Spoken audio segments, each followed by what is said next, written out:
Olá, boa noite. Estamos mais uma noite, numa terça-feira, com os estudos da Fraternidade Espírita Jesus Amigo, de Esmeralda.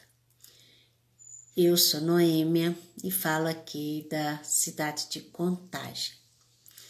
Então, hoje nós teremos a presença do Sr. André Brasil, que estará trazendo para nós o pensamento de Emmanuel, no livro Pensamento e Vida, Cooperação, né? Então, vamos convidar os amigos, né, para poder vir participar com a gente, né? Então, vamos lá. O senhor André já chegou. Isso.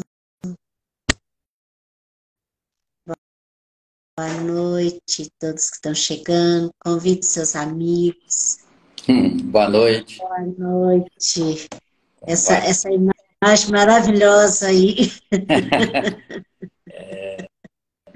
A imagem que nos ajuda a serenizar, né? Isso, é muito bonito.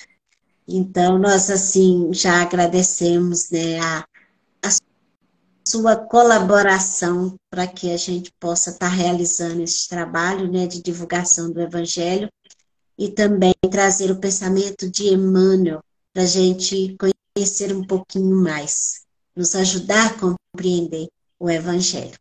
Então, nós vamos fazer a nossa prece inicial, rogando a Mãe Santíssima que nos abençoe, rogando a espiritualidade amiga, que abençoe a cada um, abrindo a mente e o coração para o entendimento. Que esse conhecimento desta noite possa nos ajudar a acertar as nossas veredas e buscar um caminho melhor, mais ligado, vinculado ao amor de Deus e do Cristo. Jesus abençoe o senhor André, que ele possa, assim, transmitir para nós ensinamentos para nos ajudar. Se conosco, Senhor, agora e sempre, graças a Deus. Então, o senhor André, agora é com o senhor a palavra. Fique à vontade. Obrigado. É com muita alegria que estamos aqui novamente, acolhendo o gentil convite que nos foi formulado. É um prazer compartilharmos dessa oportunidade de estudo e de reflexão. Hoje a tecnologia nos oferece essa possibilidade, não é mesmo? De mesmo à distância física, podermos compartilhar um estudo, uma troca de impressões, uma reflexão, o que nos ajuda nos nossos desafios diários, dos nossos enfrentamentos. Então é muito bom estar aqui. Bom, o tema que nos foi endereçado pela direção da casa, que nos foi encomendado, é inspirado no livro Caminho, Verdade e Vida, de autoria de Emmanuel, psicografia de Chico Xavier, e especificamente nos foi solicitado um estudo sobre o capítulo 3, que tem o título Examina-te. Então, nós gostaríamos de recuperar esse texto de Emmanuel para nós, relembrando essa mensagem, podermos tecer alguns comentários. Qualquer necessidade de intercessão, qualquer necessidade de algum comentário, sintam-se à vontade. Então, eu estou à disposição. Eu acho que é importante que o estudo seja de comum acordo. Bem, o que nos diz Emmanuel? De maneira geral, como nós sabemos, Emmanuel, nas suas lições, ele se inspira no Evangelho. No Evangelho de Jesus, e outras vezes, em quantidade menor, mas também ocorre no Evangelho segundo o Espiritismo. Então, ele começa as suas lições em diversas obras, Fonte Viva, Pão Nosso, Vinha de Luz, e assim também no Caminho, Verdade e Vida. No caso de hoje, ele começa uma citação de Paulo.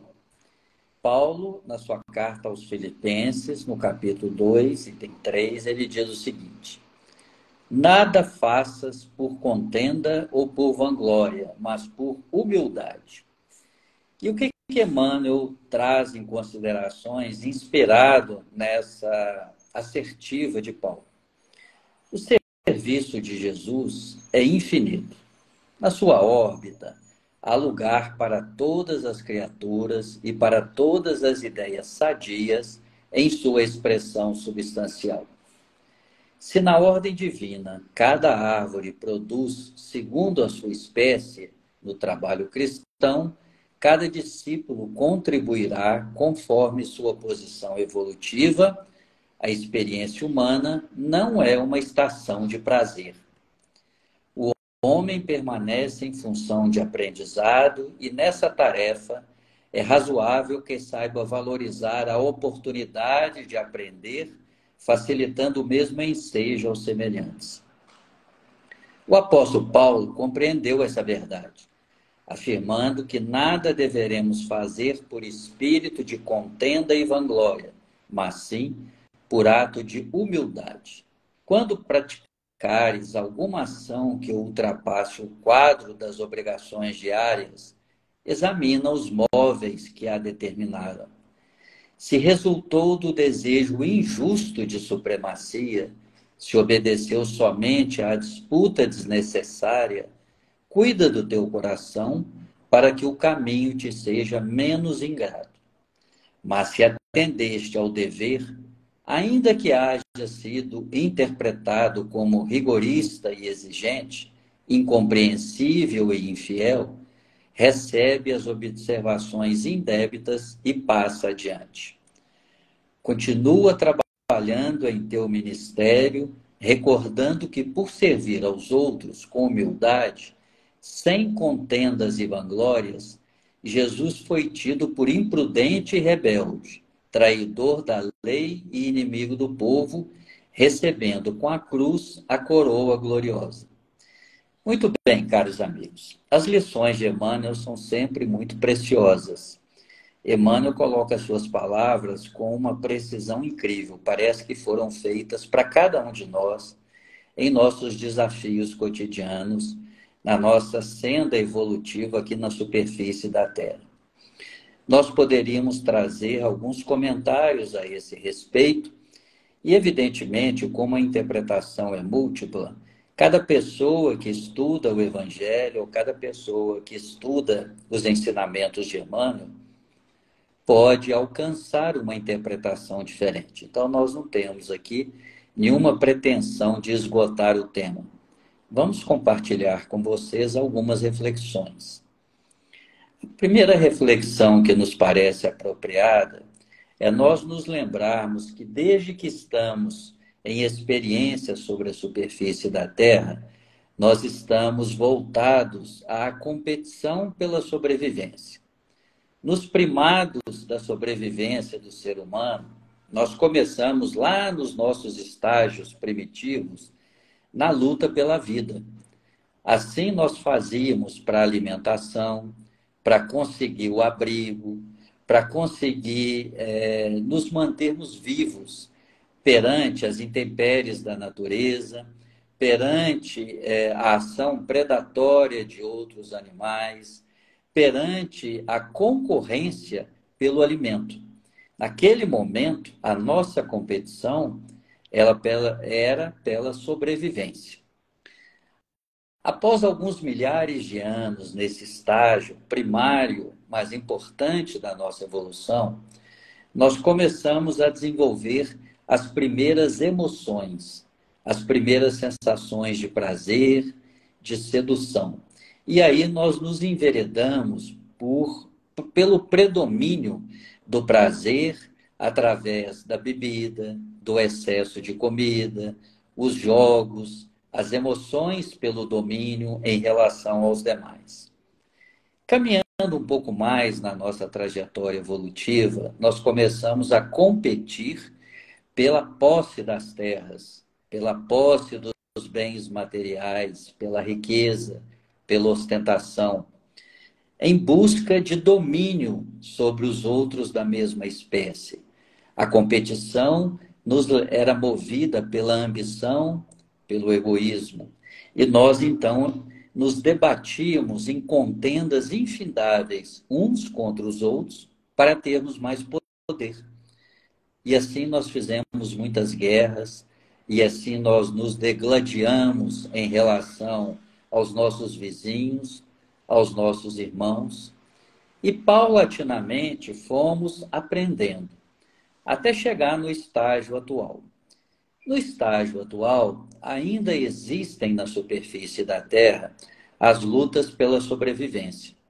Nós vislumbramos na superfície da Terra ainda muita fome, miséria, a necessidade de se plantar, necessidade de sobrevivência. Ainda vemos na superfície da Terra a competição em busca do prazer, o prazer desmedido, o prazer egoístico, o prazer movido pela ambição de domínio uns sobre os outros. Mas alcançamos nessa sociedade moderna o prazer pleno, né? O hedonismo, como nós aprendemos nas escolas. Com o largo desenvolvimento científico, com o progresso tecnológico, foram colocados à nossa disposição inúmeros recursos. E nós utilizamos esses recursos da ciência, do desenvolvimento tecnológico, na grande maioria das vezes, seduzidos pelo prazer também. O prazer de sermos mais bonitos, mais inteligentes, o prazer de termos os bens materiais mais ostensivos, né? Aqueles que impressionam os nossos vizinhos, os nossos colegas de trabalho. Então, eu desejo ter a roupa da moda, eu desejo ter o carro mais bonito e mais valioso, eu ambiciono viajar 2, 3 vezes por ano nas regiões, nas estações de férias, as mais badaladas. Eu ambiciono ter muitos seguidores nas redes sociais. O fato é que estamos na superfície da Terra, ao longo de milhares de anos, movidos pelos primados da carne, mas ainda envolvidos na luta pela competição, na luta por nos sobrepormos uns aos outros, por nos sobrepormos pela nossa vaidade. De maneira geral, nós desejamos ser reconhecidos pelaquela pessoa, como eu disse, a mais bonita, mais inteligente, a que tem o posto mais alto, que tem a casa mais bonita, que tem mais seguidores nas redes sociais, que usa os vestimentos mais bonitos, que frequenta os restaurantes mais sofisticados. Então, nós vivemos a era da ostentação, em que nós postamos nas redes sociais aquela pseudo-alegria para causar inveja naqueles que nos acompanham, não é mesmo? Então, apesar de muitas mudanças ao longo da nossa história, nós ainda continuamos competindo uns com os outros. Nós ainda não fomos capazes de compreender profundamente a nossa essência como seres imortais, como seres espirituais, e ainda nos sentimos seduzidos, tentados pelas vaidades do mundo terreno. Evidentemente, alguns de nós já deram alguns passos adiante, já conseguem domar algumas dessas inclinações infelizes, ou, pelo menos, conseguem controlar, disciplinar algumas dessas manifestações de vaidade, de orgulho, de ostentação. Conseguem resistir à tentação do consumismo, por exemplo. Porque é claro que o prazer do consumismo exacerbado, o prazer do ócio, das férias prolongadas, isso é muito tentador. Mas o que nós fazemos em resistência a esses chamamentos dos prazeres do mundo material? E interessante que a lição de Emmanuel nos traz um despertamento nesse sentido. É óbvio e é natural que cada um de nós ainda necessitamos, para nossas manifestações, para a nossa expressão na superfície da Terra, nós precisamos sim de recursos materiais. Nós não podemos menosprezar a importância dos recursos materiais. Afinal, nós precisamos desses recursos para a nossa alimentação, para o nosso vestuário, para o abrigo, a nossa casa, o nosso trabalho. Hoje, quem de nós pode prescindir de um plano de saúde?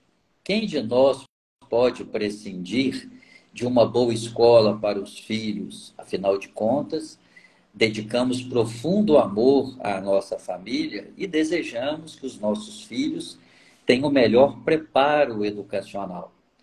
E também, para nós desempenharmos as profissões que exercemos hoje, nós precisamos nos preparar. Nós precisamos fazer uma boa faculdade, precisamos fazer cursos de pós-graduação, precisamos fazer cursos de capacitação. A experiência é muito importante. Então, nós não estamos aqui, de forma nenhuma, menosprezando ou negligenciando os recursos materiais que são imprescindíveis para a nossa manifestação no plano físico. Quem poderia recriminar o pai e a mãe de família que se dedicam ao trabalho para oferecer à família e aos filhos uma casa minimamente segura, confortável, que permita o repouso, que permita as boas relações em família? Mas existe também, nós devemos reconhecer, o egoísmo, a vaidade e a ganância. E muitas vezes essas necessidades básicas, elas transpõem a pura necessidade e esbarram nessa vaidade, como nós mencionamos anteriormente, de sermos os mais vaidosos, de sermos os mais orgulhosos, de nos destacarmos na sociedade.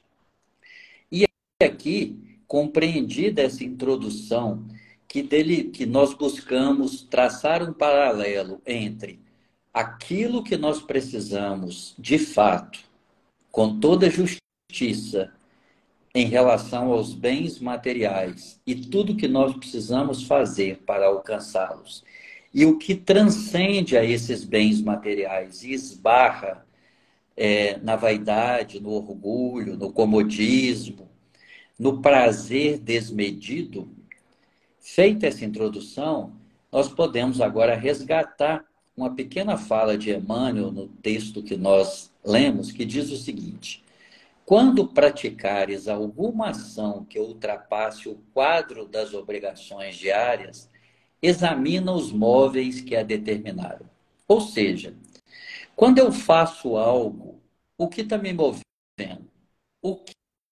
Quais forças agem sobre o meu interior que me conduzem àquela prática, àquela escolha, àquele ato, àquela palavra? Em outras palavras, por que eu faço o que eu faço? O que me move? Quais são os valores que motivam as minhas ações diárias? Na doutrina espírita, nós valorizamos, e não poderia ser de outra forma, os valores morais, os princípios dos valores morais. E quais são esses valores morais? Os valores preconizados pelo Cristo. Allan Kardec, lá no Evangelho segundo o Espiritismo, no capítulo 4, ele nos diz que a doutrina espírita não vem trazer uma nova moral. A doutrina espírita incorpora a moral do Cristo e nos ensina a melhor compreendê-la. Então é muito interessante que quando nós fazemos algo, nós nos perguntarmos por quê. Nós estamos sendo movidos por essa competição exacerbada? Ou nós estamos sendo movidos pelo desejo sincero de fazermos algo bom, algo que faça a diferença junto àqueles que nos cercam? Que seja bom para mim, mas que seja bom para os outros também. É muito interessante que uma vez ouvindo uma pessoa que eu considero muito, uma pessoa muito experiente, muito sábia, e ele me ensinou que a ambição, ela não é um vício da personalidade. A ambição nos move a querer sermos melhores. A ambição nos move a praticarmos atitudes que sejam construtivas, ela nos tira do comodismo. O problema, então, não é a ambição. O problema é a ambição desmedida, que nós chamamos de ganância. Então, não é quando eu quero o bem, é quando eu quero o bem só para mim, né? Aí é o egoísmo. Quando eu quero o bem para todos, para mim e para os demais, quando eu quero ter boa saúde, mas eu desejo que os demais também tenham boa saúde, isso é uma ambição honesta, sincera, isso é um desejo, é um propósito. Mas como eu desejo que, quando eu desejo que tudo de bom seja apenas para mim, isso é egoísmo. Então, voltando a Emmanuel, o que que me move nas minhas ações? Quais são os propósitos? Eu quero, de fato, almejar os valores espirituais ou eu estou apenas atendendo aos valores materiais? Quando eu busco ter uma profissão melhor, ter uma melhor remuneração, quando eu busco ter uma casa melhor, quando eu busco ter uma escola melhor para os meus filhos, o que está me movendo? É o desejo sincero de proporcionar segurança, de proporcionar instrumentos para que cada um desses indivíduos expresse melhor a sua condição de espírito, ou apenas por vaidade, ou apenas porque eu quero me sobressair na competição do mundo moderno. Como diz Emmanuel, quais são os móveis que determinam as minhas ações? É muito interessante que o grande filósofo contemporâneo, Immanuel Kant, filósofo alemão, que é considerado um dos maiores pensadores do mundo moderno, né, da filosofia moderna, Kant tem Kant tem um princípio que me parece muito interessante, muito coerente com o que a doutrina espírita nos ensina. Ele estabelece que o valor moral de uma ação está relacionado com o seu propósito e não necessariamente com o seu resultado. Porque o resultado depende de uma série de fatores, mas o que depende de mim é o meu propósito. Então, ele separa as ações morais em duas categorias. Ele chama de imperativo categórico e imperativo facultativo. O imperativo categórico é aquele valor moral do que eu faço porque atende duas condições. Porque eu acredito que eu devo fazer aquilo, porque eu acredito que todo mundo deve fazer igual na mesma circunstância, e porque eu não espero nada em troca, nenhum tipo de recompensa e nem de penalidade. Aí nós nos lembramos de Jesus, né? Olha que interessante. Então ele diz, por exemplo, faça uma experiência. Se você chegar numa banca de jornal ou na banca de um feirante e ele tiver distraído, ele não tiver ali naquele momento e você estiver precisando comprar aquela mercadoria, o que você faz? Você pega a mercadoria e deixa o dinheiro ou você pega a mercadoria? Normalmente, nós pegamos a mercadoria e deixamos o dinheiro. Aí Kant pergunta o seguinte: deixamos o dinheiro porque é justo? É um princípio moral que eu devo seguir? Ou porque eu tenho medo de ser pego no furto? Porque se eu faço isso em temor à lei, a minha ação não tem valor moral. Olha que coisa interessante, não é mesmo? E aí nós voltamos para Emmanuel quando ele pergunta: por que eu faço o que faço? Por que eu sou assim em relação ao meu cônjuge, aos meus filhos, aos meus irmãos, aos meus pais? O que eu busco com isso? Quais são os fatores que me motivam? Se é a competição apenas que o mundo me conduz, né? Porque esse mundo moderno nos conduz à competição. Isso é inevitável.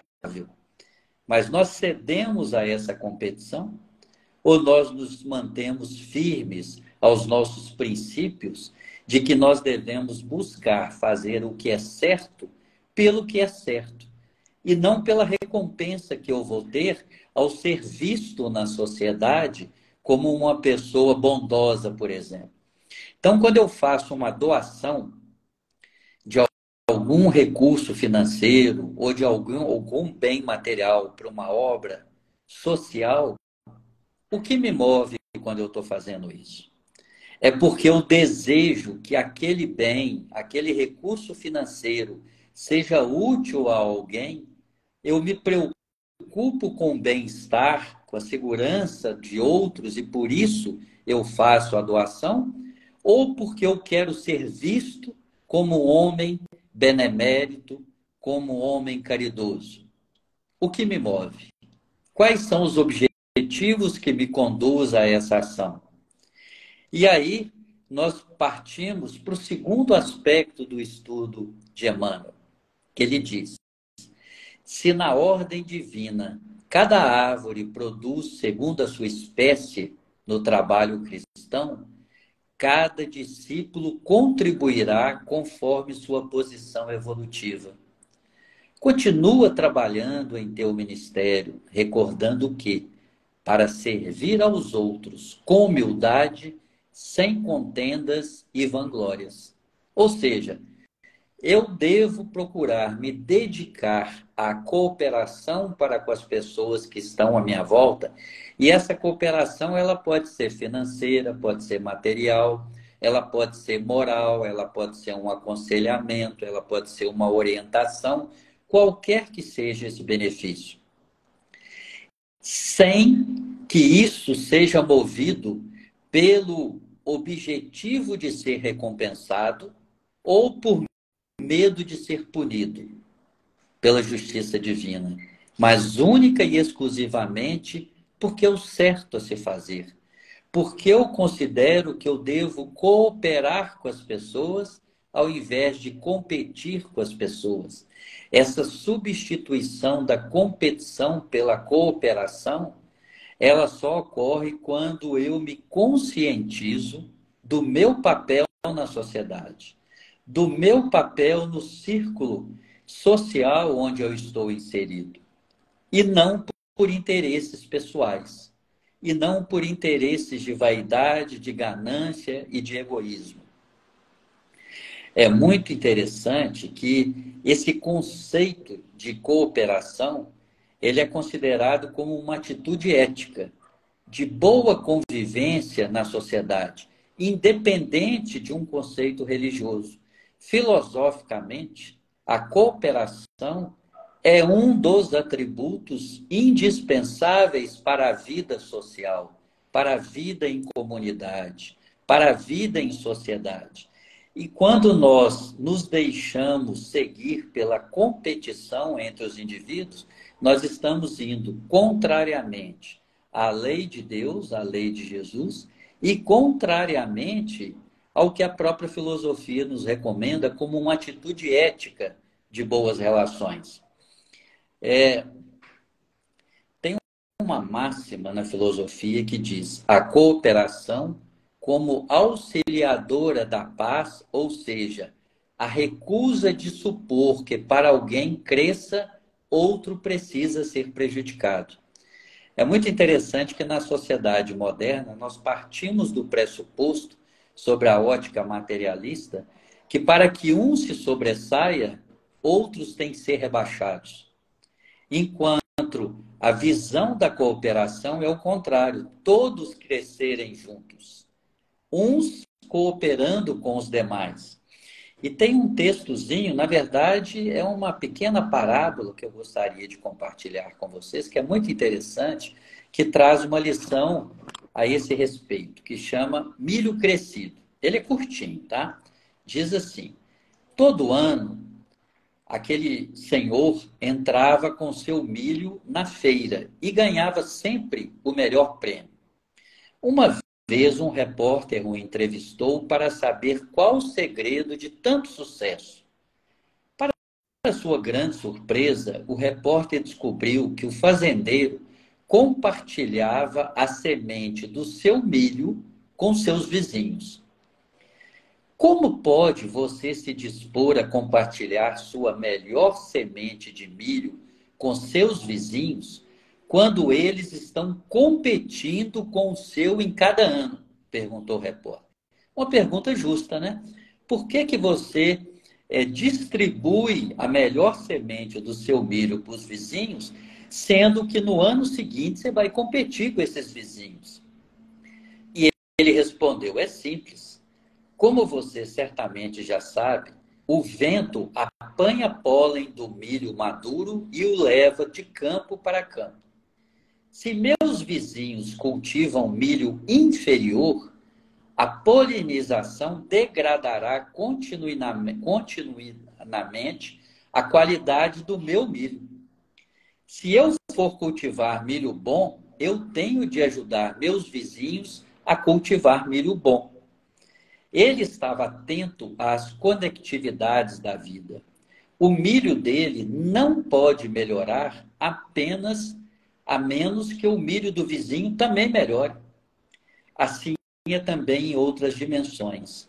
Aqueles que escolhem estar em paz devem fazer com que seus vizinhos também estejam em paz. Aqueles que querem viver bem têm que ajudar os outros para que sirvam bem. E aqueles que querem ser felizes têm de ajudar os outros a achar felicidade, pois o bem-estar de cada um está ligado ao bem-estar de todos.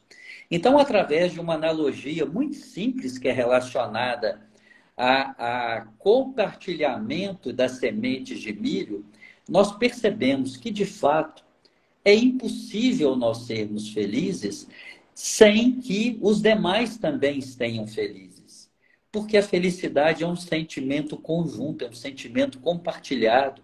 Não existe felicidade isolada. E isso, nós que já estamos com alguns cabelos brancos, né? Nós sabemos que é uma grande verdade. Quando algumas pessoas se dedicam exclusivamente ao egoísmo, à competição para se sobreporem aos demais, para estarem mais ricos, mais poderosos, mais visíveis, mais famosos, na esperança que isso traga felicidade, chegam ao final da vida geralmente vazios e sozinhos, com muito recurso, mas sem a felicidade. E ao contrário, quando nós convivemos com as pessoas que se dedicam ao bem comum, as pessoas sentem a felicidade íntima, que é a verdadeira felicidade, né? Como é prazeroso participarmos de um trabalho voluntário. Como é prazeroso, como a gente se sente feliz internamente quando a gente faz algo, mesmo que seja pequeno, em benefício dos demais, em benefício da paz, em benefício da harmonia, em benefício do entendimento. Porque, às vezes, quando nós falamos em caridade, nós pensamos muito na caridade material, que é importante, que é necessária. Afinal, nós temos muitas pessoas passando fome. Nós temos muitas pessoas com necessidade de remédios, de medicação. Nós temos muitas pessoas que têm necessidade de recursos materiais para a sua própria sobrevivência diária. Então, a caridade material, ela é necessária ainda na sociedade em que vivemos. Mas não é apenas a caridade material que a doutrina espírita nos conclama. Ao contrário, mais importante ainda é a caridade moral. E o que é a caridade moral? Lá no Livro dos Espíritos, Kardec, com a sua racionalidade, né, com seu bom senso, com a sua lucidez, perguntou aos espíritos: como devo entender a caridade no seu sentido mais profundo que Jesus nos ensinou? Olha que pergunta simples, direta, mas extremamente relevante. Como eu, um simples mortal, uma pessoa que está lidando com as suas próprias dificuldades, que ainda está lidando com as suas próprias imperfeições, como eu devo entender a caridade? No seu sentido mais profundo. E os espíritos respondem: benevolência para com todos, indulgência para com as imperfeições alheias e perdão para as ofensas recebidas. Ou seja, os espíritos não respondem sobre a caridade material, eles respondem sobre a caridade moral. Benevolência para com todos, indulgência e perdão. Em pleno século XXI, na sociedade que nós vivemos, é uma sociedade polarizada, uma sociedade de conflito de ideias, de conflitos de pensamentos. Cada um de nós tem as suas crenças, as suas ideologias, e isso é conduzido para a política, para a economia, para o esporte, para todos os campos em que nós nos expressamos. E esse mundo polarizado exige de nós o quê? Exige benevolência, indulgência e perdão. Ou seja, o que é benevolência? É ver o bem no outro, reconhecer a capacidade do outro de ser tão bom quanto nós podemos ser, de reconhecermos que nós estamos em processo de crescimento e de aprendizado e que podemos ter tolerância para com todos, indulgência com as imperfeições alheias. Olha que coisa interessante, nós vivemos no mundo das redes sociais, com profunda polarização. Desculpem, gente, eu estou meio gripado. Com profunda polarização política, econômica, em que estamos nos degladiando no mundo moderno. Quando alguém se manifesta nas redes sociais, alguém logo em seguida começa a criticar, a ofender. Nós ainda não aprendemos a discordar com respeito, com tolerância, com indulgência. Isso é um desafio para cada um de nós. Como lidar com isso? Como lidar com as diferenças? Como ponderar com aquele que eu discordo das suas ideias, discordo dos seus pontos de vista, mas não o ataco? E aí nós nos lembramos da célebre frase de Jesus em relação à mulher adúltera, né? O que ele disse? Perguntou para ela: mulher, onde estão aqueles que te acusavam? E ela responde: se foram, que queres, Senhor? Ele diz: vá e não peques mais. Ou seja, Jesus discordava da atitude daquela pessoa, mas não a censurou, não a criticou, não a ofendeu, não a magoou, apenas recomendou que ela não recaísse no mesmo erro. E essa lição de Jesus, que nós consideramos tão bonita, tão amorosa, tão carinhosa, nós temos tanta dificuldade de praticá-la no nosso dia a dia. Quando nos defrontamos com opiniões diferentes da nossa, quando percebemos que alguém é bolsonarista ou lulista e eu sou o oposto, eu não consigo parar e refletir sobre o que o outro está dizendo. Eu posso discordar do que ele diz, mas eu não preciso ofendê-lo, eu não preciso magoá-lo, eu não preciso agredi-lo. E isso se expressa em todos os momentos da nossa vida. Na vida em relação aos cônjuges, em relação aos filhos, lidar com os jovens, né? Com os adolescentes, com os adultos jovens, nem sempre é de paz absoluta. É natural que as diferenças existam e se expressem, se manifestem. Mas como lidamos com essas diferenças? Será que eu já sou capaz, depois de todas as experiências que eu vivi, de lidar com o mínimo de paciência, de tolerância, de compreensão, de benevolência e indulgência em relação ao outro? Então, cada um de nós, cristãos, espíritas, que militamos nesse mundo de grandes desafios, de muitos chamamentos, de muitos problemas que nós enfrentamos no dia a dia. Será que eu já sou capaz de, minimamente, colocar em prática, pelo menos algumas vezes, o ensinamento que Jesus nos trouxe? E deixarmos de lado a competição para exaltar a cooperação? Deixar de lado a rivalidade para sermos mais solidários? Ou, no mínimo, sermos mais respeitosos uns com os outros, mais educados, mais gentis? Porque essas pequenas coisas do cotidiano são gentilezas que nos ajudam, com o passar do tempo, a desenvolver as grandes virtudes. Emmanuel nos diz que a disciplina antecede a espontaneidade. Então, eu vou me exercitando a ser um pouco mais tolerante, um pouco mais paciente, um pouco mais respeitoso, um pouco mais solidário com a dor alheia, um pouco mais compreensivo com as dificuldades do outro, e paulatinamente eu vou me tornando uma pessoa melhor, com o coração mais leve, com a mente mais abrandada, aprendendo que todos nós vivemos muitos problemas, muitos desafios, e os meus não são maiores do que os outros. Como diz Voltaire, discordo de tudo o que dizes, mas respeitarei até a morte o seu direito de dizê-lo.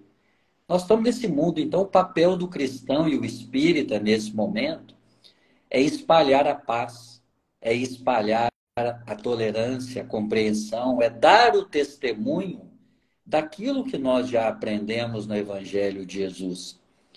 É sermos melhores no cotidiano. Ah, isso é difícil. Sim, é muito difícil ainda para nós.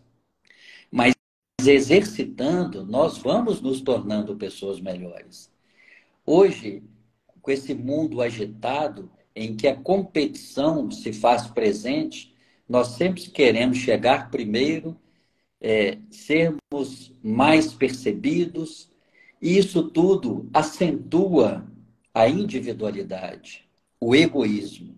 Está na hora de nós, cristãos e espíritas, nos esforçarmos para abrandar os nossos instintos ainda predominantes, acalmar os nossos ímpetos. E cada um de nós conhece, né? Nós conhecemos as nossas dificuldades, aonde que nós temos mais problemas. É no campo da bebida, é no campo do vício, é no campo financeiro, é no campo da intolerância, da impaciência, é no campo da preguiça e da ociosidade. Onde é a minha fragilidade maior? Cada um de nós conhece as suas próprias dificuldades. Então, nós precisamos cuidar dessas dificuldades, né? Combatê-las com carinho, com respeito. Como diz Jesus, lá no nos jardins de Getsemane, pouco antes dele ser crucificado, né? Orai e vigiai, a carne é fraca. Todos nós temos tentações diárias. Quem não as tem? Nisso somos todos iguais. O que nos difere não são as dificuldades. O que nos difere é como lidamos com as dificuldades. Como lidamos com as nossas limitações, com as nossas imperfeições. Não é isso? Muito bem, caros amigos. Eu não sei se você quer dizer alguma coisa, porque eu falei e não coloquei, não abri para você se manifestar, né? Você gostaria de acrescentar alguma coisa? Nós estamos chegando próximo ao final, né? Só agradecer. Então Então, tá bom. Então, assim, para relembrar de Mateus, lá no capítulo 20, no versículo 26, Jesus nos disse: E qualquer que entre vós quiser ser o primeiro, seja vosso servo, bem como o Filho do Homem não veio para ser servido, mas para servir. Interessante que nesse mundo da competição, nesse mundo do prazer, nesse mundo do hedonismo em que vivemos, a palavra servir está tão em desuso, não é mesmo? Quando nós falamos em servir, nós nos sentimos, às vezes, desprestigiados, né? Nós confundimos servir com servilismo. Jesus disse que veio para servir. Aquele que nós nomeamos como o maior de todos, se colocou humildemente como um servo do Senhor. E nós temos tanta dificuldade de falar, eu estou aqui para servir. Porque o mundo da competição, o mundo material, quer que eu seja o primeiro.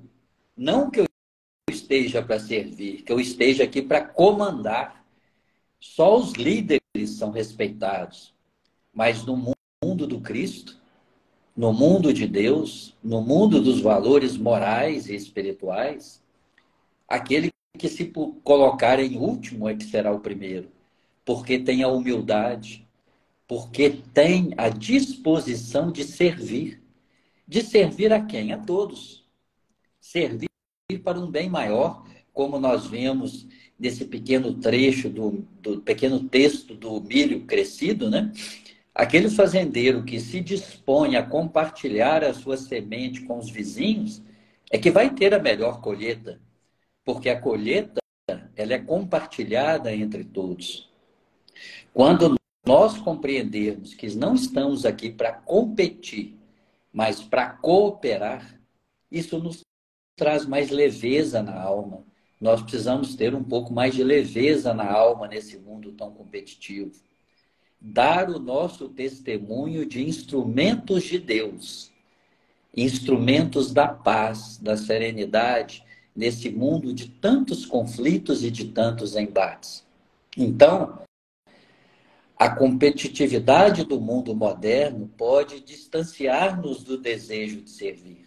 E nós precisamos enaltecer o direito e o dever de servir. Então, para encerrar, eu gostaria de deixar uma frase, que talvez seja o nosso desafio da atualidade. Cooperação na era da competição.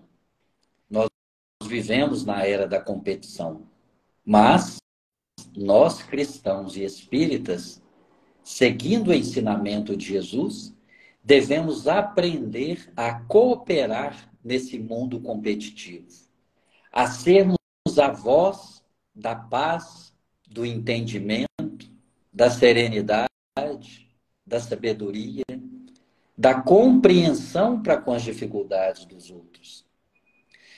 Este é um desafio grande para cada um de nós, que reconhecemos a nossa precariedade moral ainda. Mas, repito, como diz Emmanuel, a disciplina antecede a espontaneidade.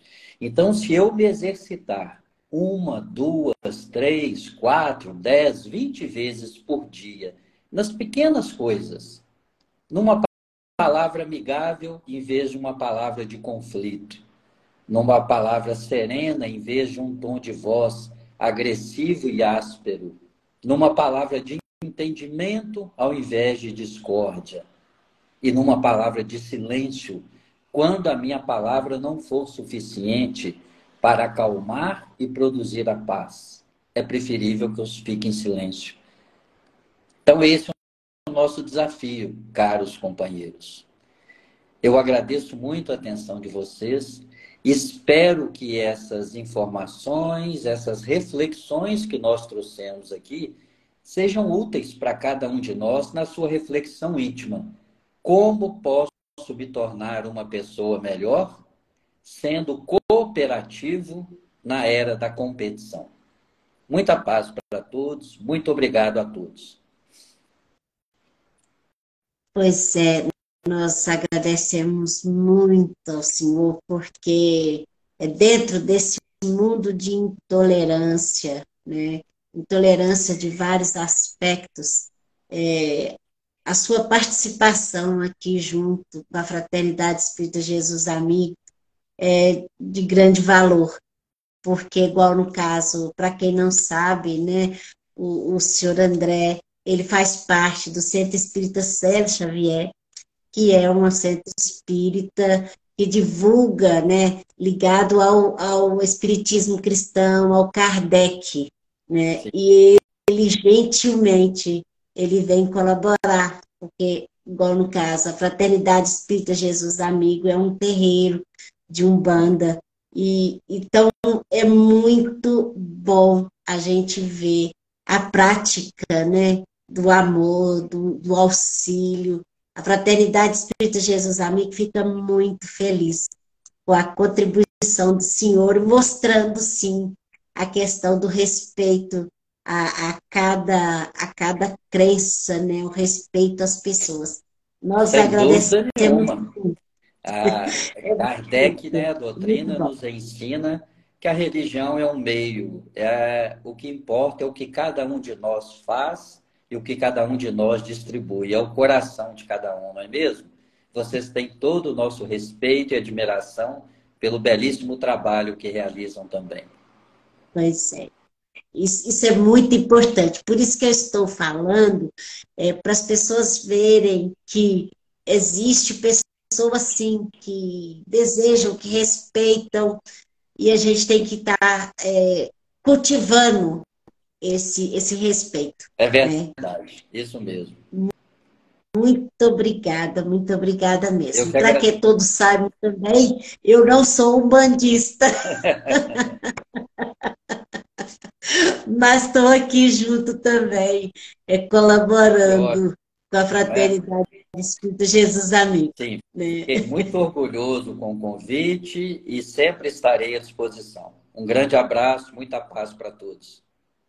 Tá bom, que Jesus nos abençoe e até semana que vem, se assim Deus nos permitir. Grande abraço a todos. Até Grande mais. abraço. Até logo.